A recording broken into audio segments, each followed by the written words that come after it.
grab something inside.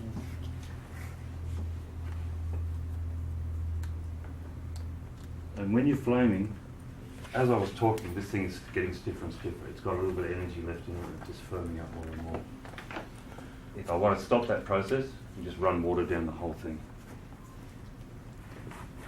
You said you weren't running the rib just now. You weren't running it up, you were just touching it? Yeah, pushing out in sections. Not actually doing a throw, just going that bit out, that bit out, that bit out.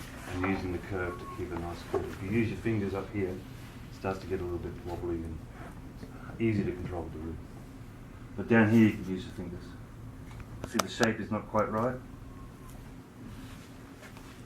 And with a sphere, you can't take it back in, so it's always about pushing it out, getting that controlled shape. When I say sphere, it's not going to be fully spherical, but it's close.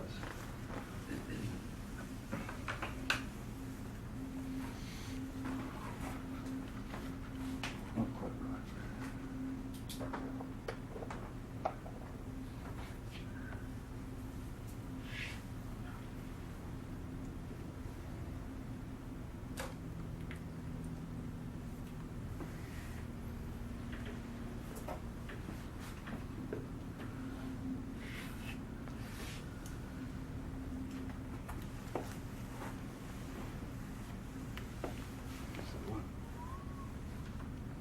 Everybody's holding their breath. My clay at home has a tendency to want to slump at the temperatures that we run at, crystal temperatures. So I tend to always exaggerate the form a little bit on the upside because it will drop a bit. This clay doesn't seem to do that. It seems a lot stronger and toothier. But at about cone 11, my clay will slump. And platters, if you take them too far out, they'll actually drop right down. I have to account for that generally in my throwing at home. Is cone 11 the maximum of loafer glory? Oh, I take ours to 12. Yeah. I think the range on the box is 10. The printed Yeah. material is 10. But I also take their little loafers, which goes to cone 6. I take that to 12 also. With restrictions. Yes, not for bowls or plates, but bottles are fine. Itchy. Now we're at the stage where we probably bring this over and finish it. Once again, using your fingers on the inside to just drip the water onto them and then onto the section you want. See, all the time this is being done with no water. So all the ribbing, all the throwing, all the fingers on the outside, it's all dry. This clay is great for that. It's a really, and you'll get a feel for that. You're laughing, Phil? I can't get a good picture of you. I get the most diabolical face. I'm going to keep trying. I'm 54, there's never been a good picture of me. Maybe when you were 6 months. Maybe with the afro.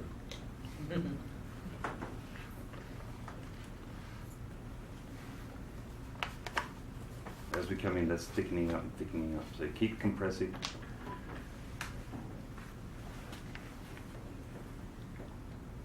So the outside finger is pushing it over the inside finger? Yes. The outside finger is trying to guide the final shape, and the inside finger is working with it to compress.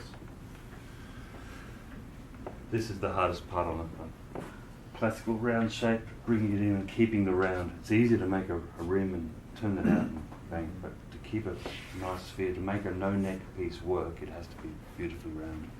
You can trim a certain amount, but you can't trim all. A lot of my pots are more spherical.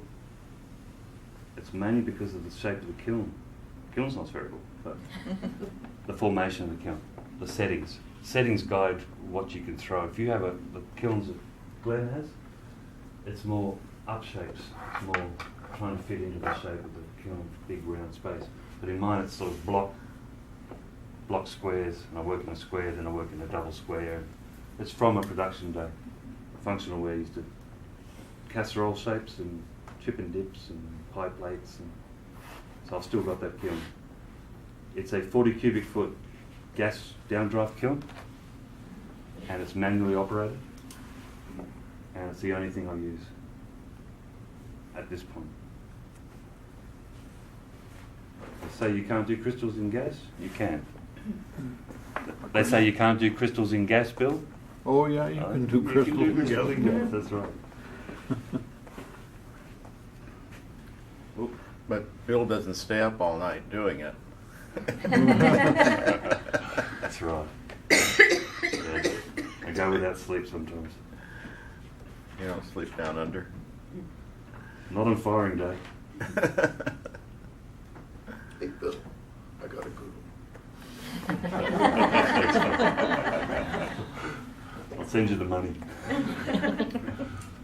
So this is where you're looking, try to avoid, in a spherical, you try to avoid that flat bit there, and that's always what forms. So you're trying to get the curve consistent. So pushing down is fraught with danger, but it's what you've got to do to keep that curve happening. Still compressive. Because it's so dry, I'm actually gathering clay as I compress. A little bit of pressure down.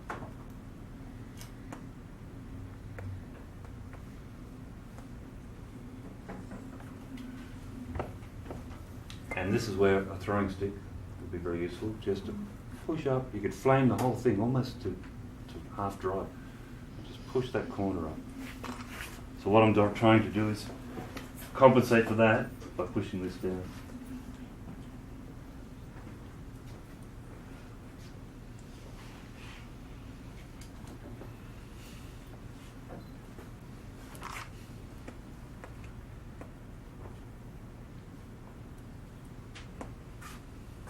It wants to fall into the middle, and it wants to do it unevenly. If you keep compressing, it will obey you. Okay. That's pretty well roughly where I would go, and later you can just trim the refinements into it. Just take the little flat spots, take them out. How big is the opening on the top? An inch? About 2 inches. 2 inches. Hold it now. Oh, okay.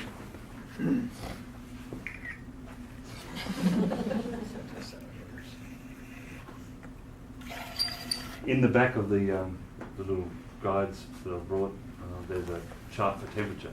I should have put one for measurement.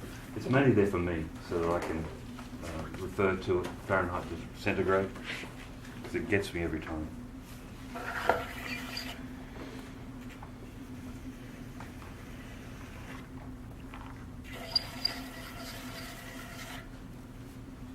Right now I'm just trimming that last corner because I can while it's like this. Save later trimming. And the final thing, when you're flaming, the final thing to do is to wet it back down so it'll dry evenly. And you should really have a wet cupboard to just slow it down a little bit and let it even out. So don't flood it, just a little bit of water, and it'll absorb where it needs it. And I think you'd agree that it allows you to throw fairly controlled, keeps it pretty well on centre.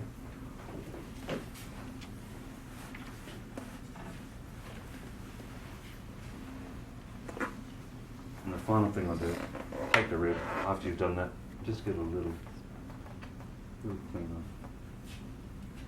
Not a lot of force, just a little bit to tidy it up.